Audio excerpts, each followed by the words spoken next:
Hello, welcome to the channel 12 Step Guide with Troy Up. Today we're going to continue on step 4, column 2. If you didn't have a chance to see column 1 in the last video, I encourage you to take a look at that now. It's an important step. It's a big step in a couple of respects. I want to go over a couple of things from the last video. I said we were going to record this in 5 segments. So this is one of these segments. So what I mean by that is we're going to do this over 5 recordings, but that's one segment. Step 4 has a lot to it. If you're interested in real deep recovery, it's a very important step and it's done over time. So you have time, you can still be working on other parts of your recovery. So the last time I talked about not going across when you're building your resentment list. We go from top to bottom. I'll get into that more in a minute. And why is that? I talked about step 2. If you're connecting to it alone while you're writing it, you get into things that overpower step 2, overpower your belief system, believing this can work for you, and you end up relapsing, it destroys the effort. So we're building it in a way that's safe and one piece at a time. So I wanted to just build on that a little bit. I talked about running a second window. What do I mean by that? So you have a window into your life. This active day that I'm aware of everything, right? Making decisions, doing my thing, just normal, just doing my thing. And then, but in the background, maybe we have other things on our mind. So if you're trying to find, say, what do I mean by a second window? I'll use an example and then we'll go from there. Let's say you're all week building up to drink, thinking about how great it's going to be, thirsting for it, aching to have one. That's running a second window in the background, a second window into your life. There's other ways to say it. It's just one way to say it. And so it's thoughts that are happening in the background, or maybe someone comes home drunk, spent all the money, whatever, and you're right pissed off, and you're cooking that up all week or loaded up on resentment, and you got that. You're still functioning, doing your thing, but in the background, you got that going on. So let's replace that with running a second window about the first column. Right now, we were working on the first column. Now it's going to be column 2. And so in column 1, thinking about all the people, places, or institutions that we feel resentment towards or that may have angered us. So we're just going to continue to think about that in our day. Whenever and when a name or something comes up, an experience, you just write that down, top to bottom, column 1. And you just work on that for a week to 6 weeks even. But at some point, the list will start slowing down and it will be time to come over to column 2. And we're going to get into that more in a minute. Now, why would I suggest you do for step 4 in early recovery? I'd said it before. I was told I'll just stay on step 1 in the first year, or 1, 2, or 3 for the first year. People that never did a step 4 never understood it. And the reason is, and we touched on it in the 12 steps book, your emotions are coming up. The stuff's there, especially the alcoholic addict. After a month, that stuff's online. Boy, it's raging. You're ready to talk about it. You're ready to look at it. So to be told to not look at it it's really can be the source of relapse. Now, if you look at it the wrong way, you race into it, well, that's going to be a source of relapse, right? Think of it like this: you have a wood stove. If you don't put enough wood in it, it dies out. If you put too much in it, you're blazing hot in the house and it's uncomfortable and stuff like that. So we want to do it just enough. And this process is going to be that slow, easy process that we continue on. All right, so another question that might arise, the format has been we look at the big book and then we look at the step book. So when will we be looking at the 12 and 12 step book that came out 13 years later? We won't look at that until this complete process, all segments are completed. And why is that?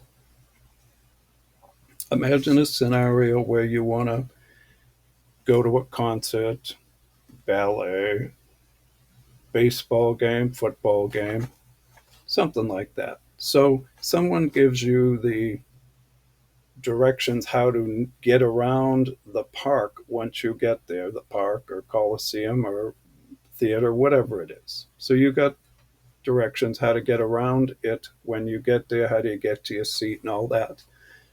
But what you don't have is directions how to get to the park, coliseum, theater. So you spend all your time driving around trying to find the thing.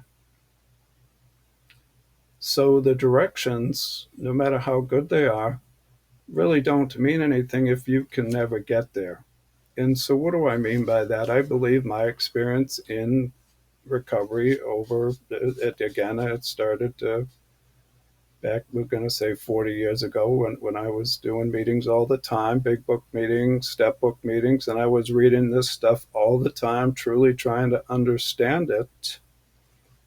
Step 4 in the big book escaped me, regardless of how many times I read it, which meant step 4 totally escaped me. When we are done with this process, no matter how many times you've read the step book, or if you've never read it, we are going to then read over the Alcoholics Anonymous 12 and 12, step 4, and you will see it in a way that you've never seen it before. Unless, of course, you had an opportunity to go through this process the way I'm teaching it, the original instructions that are just so easily missed. It will make sense to you. There's another thing going on here. I'm teaching it to you as if I'm your temporary sponsor, and you're learning how to be a sponsor, and you're going to be able to teach this in the future to a sponsee.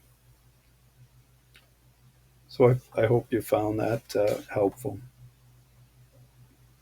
Now, we're going to use that step book after we're done with this before we go on to step 5.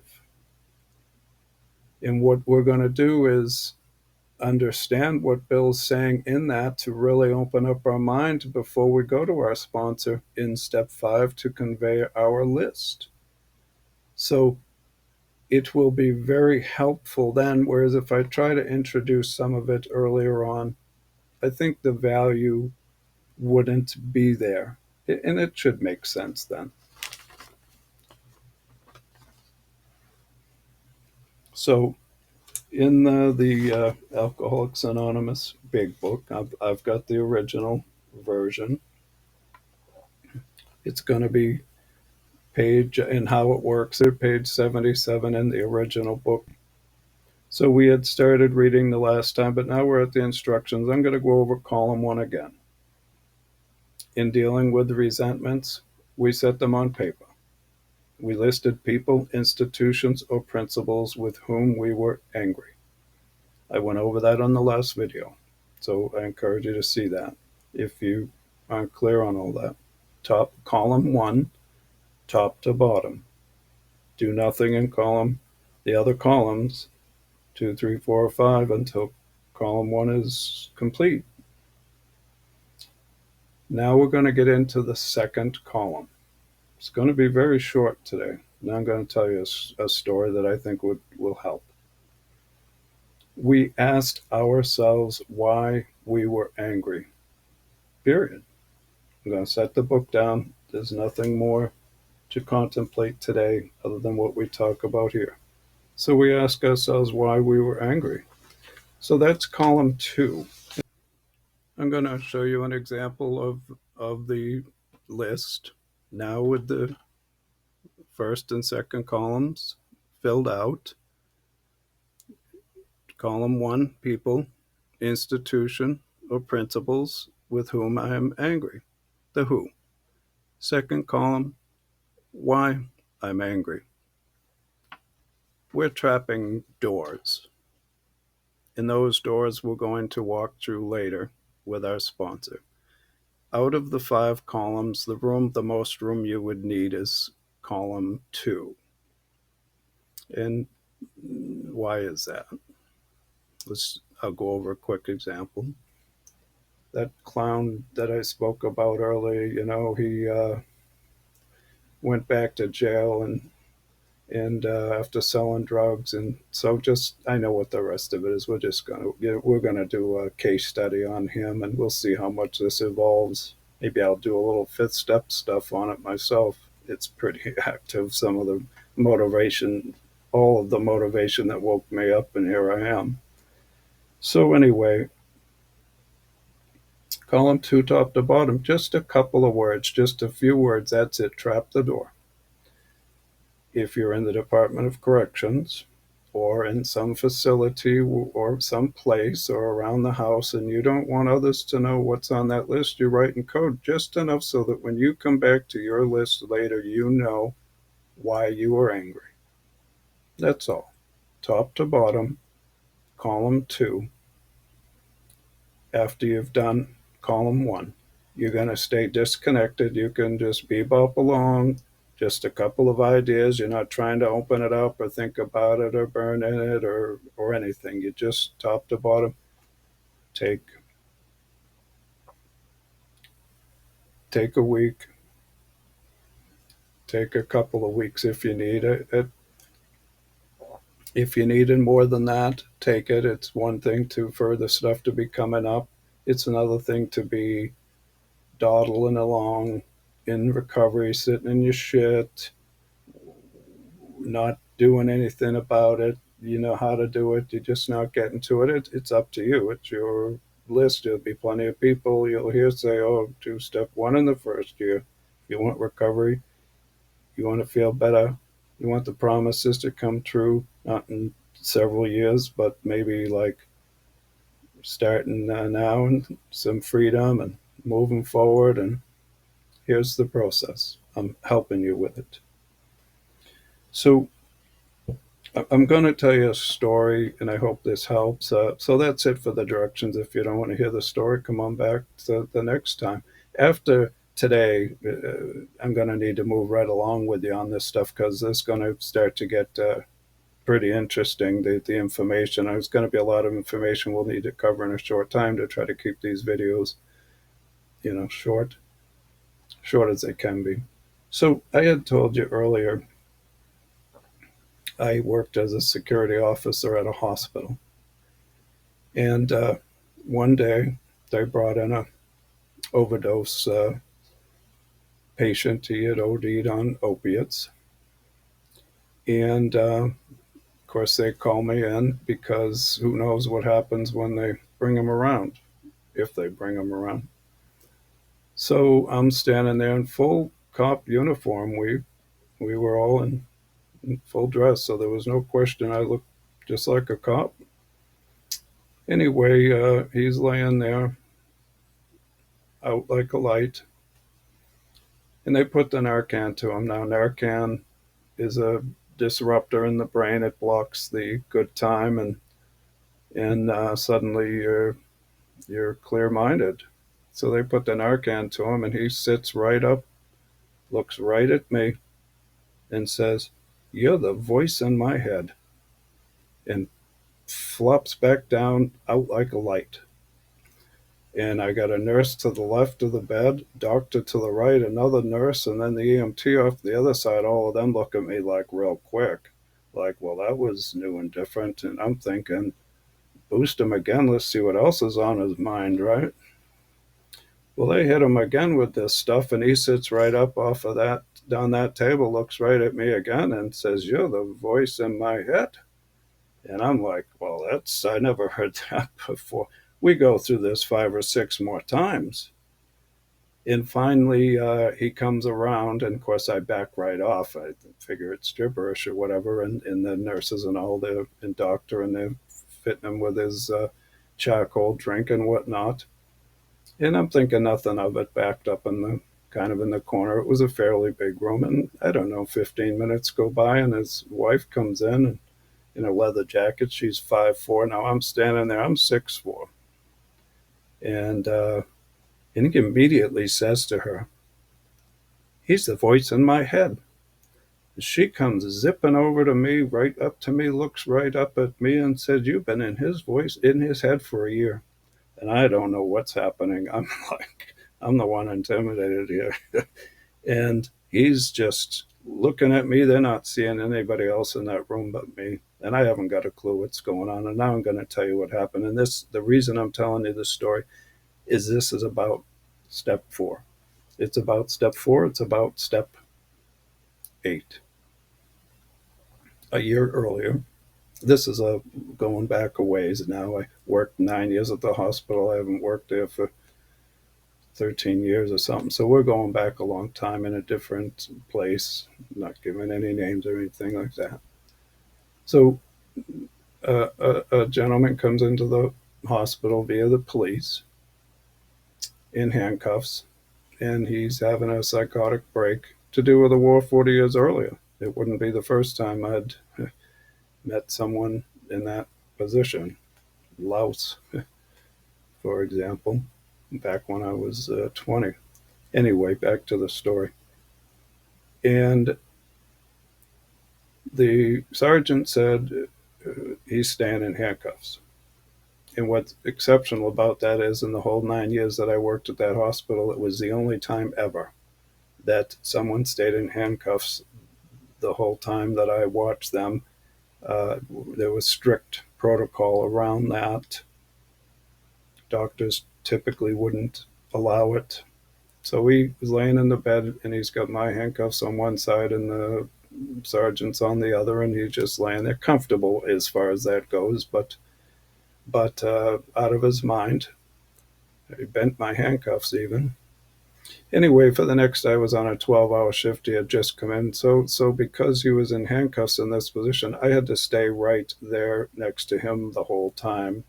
It wasn't going anywhere because of the nature of how he was restrained.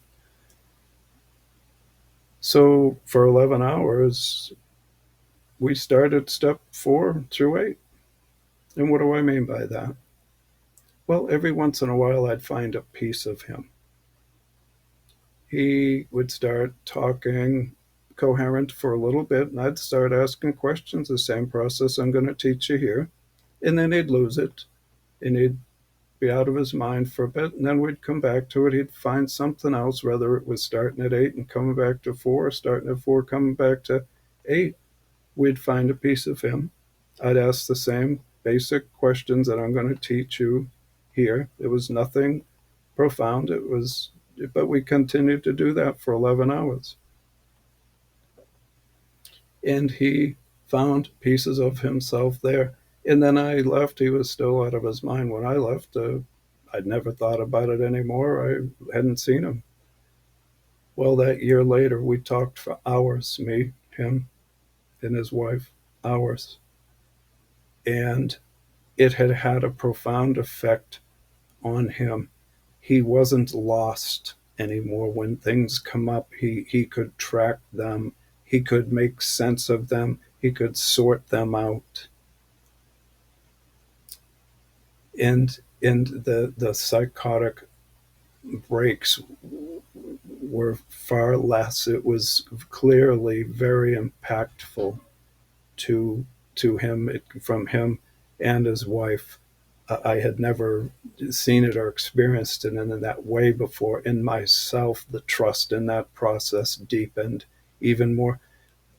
It's about what's in you. There wasn't anything I said to him other than the basic questions again and again. I had an idea as a sponsor what I might ask.